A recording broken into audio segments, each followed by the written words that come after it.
Friend, इस film की कहानी में हमें कुछ चोरों को दिखाया जाएगा जो कि एक बैंक के अंदर जाते हैं और उसको लूट लेते हैं। बट वहाँ पर उस पैसे को वो नहीं लूटते हैं जो कि उस बैंक के अंदर पड़ा होता है। कहानी में यही एक ट्विस्ट हमें देखने को मिलता है। वो बैंक को लूटते हैं और वहाँ से चले जाते हैं। पुलिस की आंखों के सामने वो वहाँ से निकल जाते हैं और पुलिस को शक भी नहीं होता है। यही इस कहानी का ट्विस्ट है जो कि इस फिल्म के अंदर हमें देखने को मिलने वाला है। वीडियो को कंटिन्यू रखें और मेरे चैनल को सब्सक्राइब कर लें। कहानी की शुरुआत में हमें डाल्टन रसल को दिखाया जाता है जो कि एक चोर होता है। वो अपनी कहानी बताता है कि मैंने एक बैंक को लूटा है, बट पुलिस वाले अभी तक मुझे पकड़ नहीं पाए हैं, लेकिन मैं एक जेल के अंदर हूँ। ये कहानी का बहुत बड़ा ट्विस्ट है। कैसे, कब, कहाँ, ये अब कहानी के अंदर अब हमें पता चलता है। सीन यहाँ पर कट होता है और डाल्टन रसल एक बैंक के अंदर हमें देखने को मिलता है जहाँ पर एक वो पेंटर बनकर आया होता है। उसने एक पेंटर का यूनिफॉर्म पहना होता है और एक एक करके वो कैमरे को बंद कर रहा होता है। एक बड़ी सी फ्लैश लाइट के जरिए वो कैमरे को बंद करता है। जितने भी बैंक के कैमरे होते हैं वो सब ऑफ हो जाते हैं।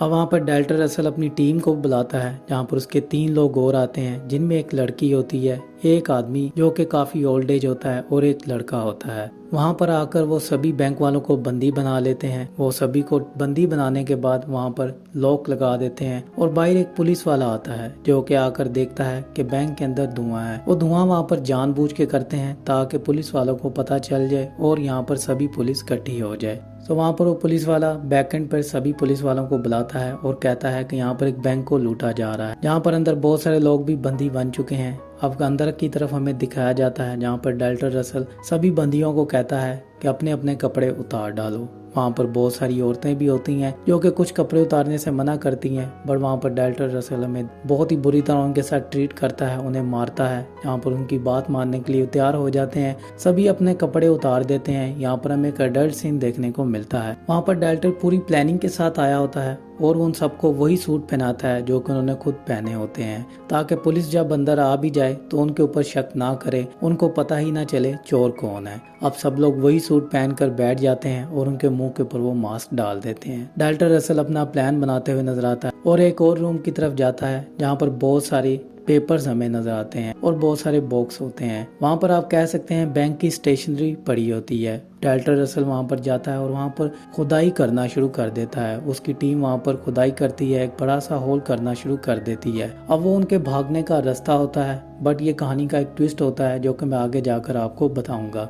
तो यहाँ पर अपना वो ये काम शुरू कर देते हैं। अब वो तिजोरी की तरफ जाते हैं जहाँ पर वो पैसों को बिल्कुल भी हाथ नहीं लगा रहे होते हैं। सीन यहाँ पर कट होता है और अब हमें 2 पुलिस वालों को दिखाया जाता है, डिटेक्टिव फ्रीजर और डिटेक्टिव बिल, जो कि इस केस को संभालने वाले होते हैं। डिटेक्टिव फ्रीजर बहुत ही अच्छे डिटेक्टिव होते हैं जिन्होंने ऐसे केसेस को पहले भी सुलझाया होता है, बट एक केस उनसे नहीं सुलझता है जिसकी वजह से उनके ऊपर काफी कड़ी इन्वेस्टिगेशन भी बैठ चुकी होती है, बट फिर भी वो बहुत ही ज्यादा होनहार होते हैं। अब इस केस के लिए उन्हें चुना जाता है। वहाँ पर वो दोनों आते हैं और आकर सिचुएशन को देखते हैं। यहाँ पर कैप्टन जॉन से वो सारी इन्फॉर्मेशन लेते हैं। कैप्टन जॉन की अपनी टीम होती है, बट डिटेक्टिव फ्रीजर के साथ उन्हें काम करना होता है। कैप्टन जॉन उसे बताता है कि अंदर इतने बंदी हैं जो कि उन्होंने किडनैप किए हुए हैं और कैमरे भी अंदर के बंद हैं। हमारे पास कोई सीसीटीवी वीडियोस नहीं है। जब वो अंदर आए तो एक पेंटर की उन्होंने वर्दी पहनी हुई थी, तो उनकी वो गाड़ी के पास जाते हैं जहाँ पर गाड़ी भी चोरी की होती है। वहाँ पर एक पेंटर का स्टिकर लगा होता है जिसको उतार कर वो देखते हैं। अब डाल्टन अंदर से एक पैगाम भेजता है। वो एक चिट्ठी लिखकर उनके पास भेजता है जिसके ऊपर लिखा होता है कि 50 बंदी अंदर हैं, उनके लिए हमें खाना भी चाहिए।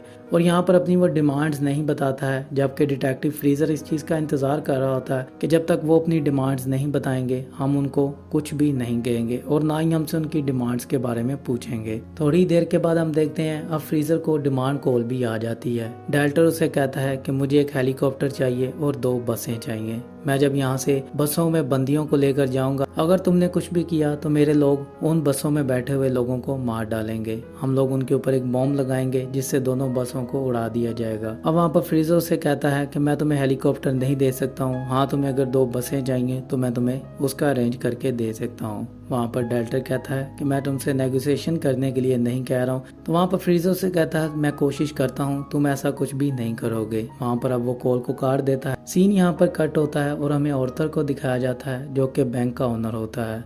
अब ऑथर को बताया जाता है आपके बैंक के अंदर कुछ चोर घुस चुके हैं जो कि आपके बैंक को लूटने वाले हैं। वहाँ पर ऑथर पहले तो अपसेट नहीं होता है और वो कहता है चलो ठीक है उन्हें पैसा लूटने दो, बट ये कौन सा बैंक है। तो वहाँ पर उसकी असिस्टेंट जब उसे ये बताती है कि ये वाला बैंक है, तो वहाँ पर वो ऑथर बहुत ही ज़्यादा डर जाता है क्योंकि उस बैंक के अंदर कुछ ऐसा होता है। अब ऑथर वहाँ पर किसी को कॉल में आता है जिसका नाम वाइट होता है। मैडलीन वाइट के नाम से वो औरत होती है जो कि ऐसे केसेस को हैंडल कर रही होती है और एक प्राइवेट ऑफिस चला रही होती है। मैडलिन बहुत ही ज़्यादा शातिर होती है। मैडलिन का काम जासूसी का होता है। अब वहाँ पर मैडलिन को कॉल करके ऑथर कहता है कि मुझे तुमसे मिलना है। तो वहाँ पर मैडलिन को वो ऑफ़र करवाता है और उसे कहता है कि मैं तुम्हें इसके इतने पैसे दूंगा, जहाँ पर उसे 2 मिलियन की वो ऑफर कर देता है। मैडलिन उसे कहती है कि बैंक के अंदर चोर हैं, तो मतलब तुम्हारी तिजोरी के अंदर कुछ तो ऐसा है जो कि पैसों से भी ज्यादा कीमती है और तुम्हें डर है कि वो ये लूटने वाले हैं। वहाँ पर ऑथर से कहता है नहीं, मुझे ऐसा नहीं लगता है, बस मैं ये चाहता हूँ कि मेरे वॉलेट को कोई भी हाथ ना लगाए, क्या तुम ये मेरा काम कर सकती हो। तो वहाँ पर वाइट उसे कहती है मैं कोशिश करूंगी, बट यहाँ पर मैं गारंटी नहीं दूंगी।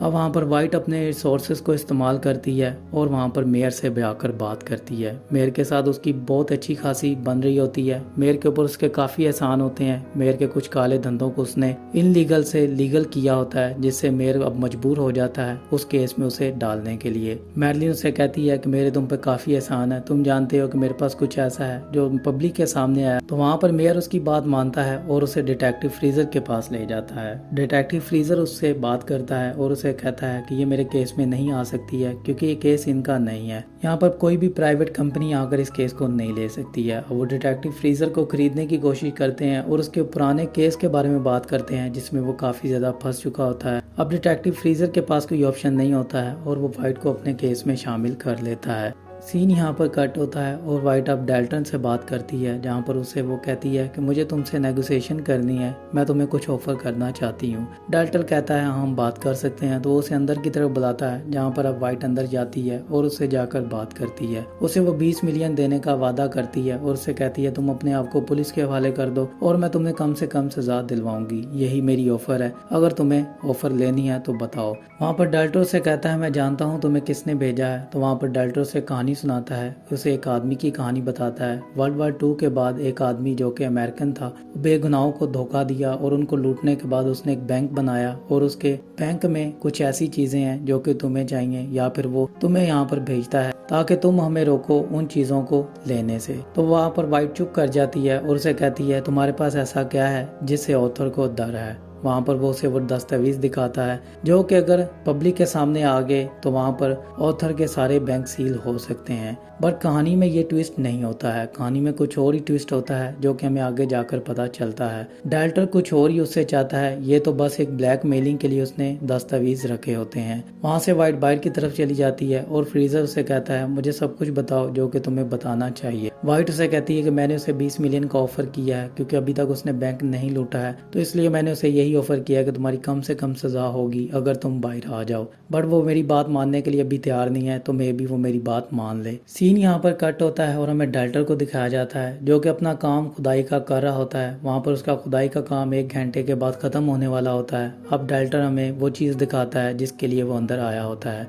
बहुत सारे हीरो को हमें दिखाता है जो कि वॉलेट के अंदर होते हैं, जिनकी कीमत उन पैसों से भी ज़्यादा होती है और वो हीरे थोड़े से नहीं होते हैं, वो बहुत ज़्यादा हीरे होते हैं। अब वहाँ पर डाल्टन उन हीरों को ले लेता है और एक बैग के अंदर डाल लेता है। दूसरी तरफ यहाँ पर बाहर प्लान बन चुका होता है डाल्टन को पकड़ने का, क्योंकि अब सारी फोर्स अंदर जाने वाली होती है। बट इसके बारे में पहले से ही डाल्टन को पता होता है क्योंकि उसने उनके लिए जो पहले बॉक्स भेजा होता है, जिस बॉक्स के ऊपर उसने लिखकर खाने के लिए भेजा होता है कि लोगों के लिए खाना भेजो, उसके अंदर उसने एक ट्रैकर लगाया होता है और एक डिवाइस लगाई होती है जिससे उसको सारी आवाज़ आ रही होती है कि अब बाहर क्या प्लान चल रहा है। पुलिस वालों ने जो प्लान बनाया होता है वह बंदर की तरफ जा रहे होते हैं, जहाँ पर फ्रीजर उन्हें रोक रहा होता है। अब डाल्टन वहाँ पर एक काम करता है, डाल्टन जितने भी उनके पास बंदी होते हैं उन सबको वो बाहर की तरफ भेज देता है। उसमें डाल्टन के अपने भी आदमी होते हैं। जब वो सारे बंदी बाहर आ जाते हैं तो वहाँ पर पुलिस वाले उन सबको हथकड़ियाँ लगा लेते हैं। अब बैंक के अंदर वो सब लोग जब जाते हैं तो बैंक के अंदर कोई भी नहीं होता है और बैंक के अंदर कोई भी पैसा नहीं लूटा जाता है, बस एक लॉकर के अलावा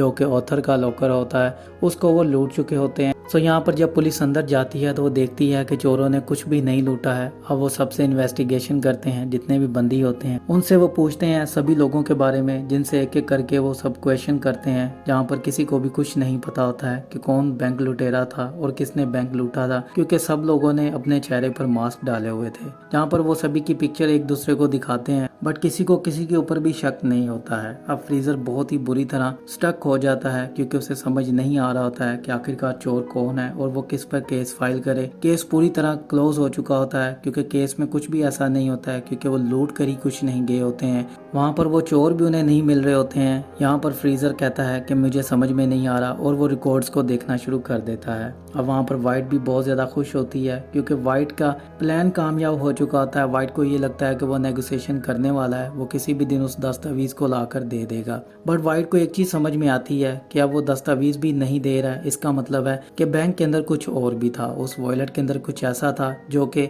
अभी तक ऑथर ने उसे नहीं बताया है। तो वहाँ पर वाइट को शक होता है और वो ऑथर के पास जाती है, तो उसे वो कहती है मैं जानती हूँ उस लॉकर के अंदर क्या था। उसके अंदर हीरे थे जो कि वो लेकर जा चुका है। अब तुम उसे पकड़ भी नहीं सकते हो, क्योंकि उसकी वजह ये है कि वो इनलीगल तुमने रखे हुए थे, और दूसरा उसके पास वो डॉक्यूमेंट्स हैं जो कि तुम्हारे सभी बैंकों को तबाह कर सकती है और तुम्हें सड़क पर ला सकती है। वहाँ पर ऑथर से कहता है हाँ मैं जानता हूँ मैंने क्या किया है, तुम्हें मुझे बताने की जरूरत नहीं है। तो वहाँ से वाइट अपने पैसे लेती है और वहाँ से चली जाती है। सीन यहाँ पर कट होता है। अब फ्रीजर को वो अकाउंट नंबर मिलता है, वो वॉलेट जिसके बारे में रिकॉर्ड में कुछ भी नहीं लिखा होता है। रिकॉर्ड के अंदर 393 का कोई रिकॉर्ड नहीं होता है, जिससे अब फ्रीजर को शक हो जाता है कि सभी लॉकर्स का यहाँ पर रिकॉर्ड है, बस 393 का नहीं है। फ्रीजर उस लॉकर को खोलने के लिए बैंक के अंदर जाता है, जहाँ पर बैंक के अंदर डाल्टर मौजूद होता है। जी हाँ फ्रेंड, यहाँ पर कहानी में वो ट्विस्ट देखने को मिलता है जो कि कहानी के स्टार्ट में हमने देखा था। डाल्टर उसी रूम के अंदर होता है जहाँ पर स्टेशनरी पड़ी होती है, जहाँ पर उसने खुदाई की होती है। वहीं पर ही डाल्टर अपना प्लान बना कर रखा होता है। डाल्टर वहाँ पर 1 हफ्ते तक रहता है, उसी जगह पर बैंक के अंदर जहाँ पर किसी को भी शक नहीं होता है। वो अपने प्लान के हिसाब से उस जगह पर रहता है जहाँ पर उसके पास खाने पीने की हर चीज होती है। वो गड्ढा इसलिए करता है ताकि उसके अंदर वो वॉशरूम कर सके और वहीं पर ही वो मिट्टी डालता रहे, ताकि वहाँ से किसी को स्मेल ना आए। और वहाँ पर डाल्टर 1 हफ्ते तक छुप कर रहता है। अब डाल्टर के प्लान के मुताबिक वहाँ से वो बाहर निकलता है। वहाँ पर अब फ्रीजर भी आ रहा होता है, जिसके बारे में उसकी बाई टीम उसे बताती है कि बाहर फ्रीजर और मिचेल भी आ रहे हैं, जो कि मे बी तुम्हें पकड़ने के लिए आ रहे हैं। तो वहाँ पर डाल्टर फिर से लॉकर रूम में जाता है और वहाँ पर एक रिंग को रख देता है, क्योंकि अब उस लॉकर को खोलने के लिए फ्रीजर जा रहा होता है। वो रिंग की कीमत भी बिलियंस ऑफ पाउंड में होती है। तो वहाँ पर उसको रिंग को रखने के बाद वहाँ से फ्रीजर के साथ टकराता है और वहाँ से वो चला जाता है। वहाँ पर फ्रीजर को उसके ऊपर शक भी नहीं होता है। डाल्टर अपना प्लान के मुताबिक वहाँ से निकल चुका होता है, अपनी टीम के साथ उन हीरो को लेकर वहाँ से चला जाता है। फ्रीजर आकर उस लॉकर को खोलता है, जहाँ पर उसे वो अंगूठी मिलती है, जिसको देखकर वो बहुत ही ज्यादा हैरान होता है। वहाँ पर एक चिट्ठी लिखी होती है कि इस रिंग का पीछा करो। अब रिंग का पीछा करने से मुराद ऑर्थर के पास जाना होता है, जहाँ पर ऑर्थर के साथ फ्रीजर जाकर बात करता है। जहाँ पर ऑथर उसके ऊपर पहले तो बहुत ज़्यादा गुस्सा करता है, बट जब वो उस रिंग को देखता है तो वहाँ पर ऑथर चुप कर जाता है। और वहाँ पर फ्रीजर को समझ में आ जाता है कि ऑथर का बहुत बड़ा राज था जो कि वो चोर लेकर जा चुके हैं। अब केस क्लोज हो चुका होता है और फ्रीजर वहाँ से अपने फ्रेंड के साथ निकलता है, अब बाहर की तरफ आता है और अपने घर चला जाता है। फ्रीजर जब अपने घर पर जाता है तो वहाँ पर वो अपनी पॉकेट के अंदर हाथ मारता है तो वो देखता है उसके पॉकेट के अंदर एक हीरा होता है, जिसकी कीमत शायद मिलियंस ऑफ पाउंड में होगी। सो वहाँ पर ये चीज़ देखकर फ्रीजर बहुत ही ज़्यादा खुश होता है और गाली भी दे देता है। यहाँ पर उसे समझ में आता है कि चोर उसके साथ टकराया था बैंक के अंदर ही, बट उसे वो पकड़ नहीं पाया था, बट उसका जाते जाते भी चोर ने भला ही किया है। तो अब फ्रीजर वहाँ पर चुप कर जाता है और कहानी की यहीं पर ही एंडिंग हो जाती है। सो फ्रेंड, ये थी इस फिल्म की कहानी। फिल्म का नाम है इनसाइड मैन। 2006 की ये फिल्म है। अगर आपको वीडियो अच्छी लगी है तो लाइक कर दें, शेयर कर दें और मेरे चैनल को सब्सक्राइब कर दें।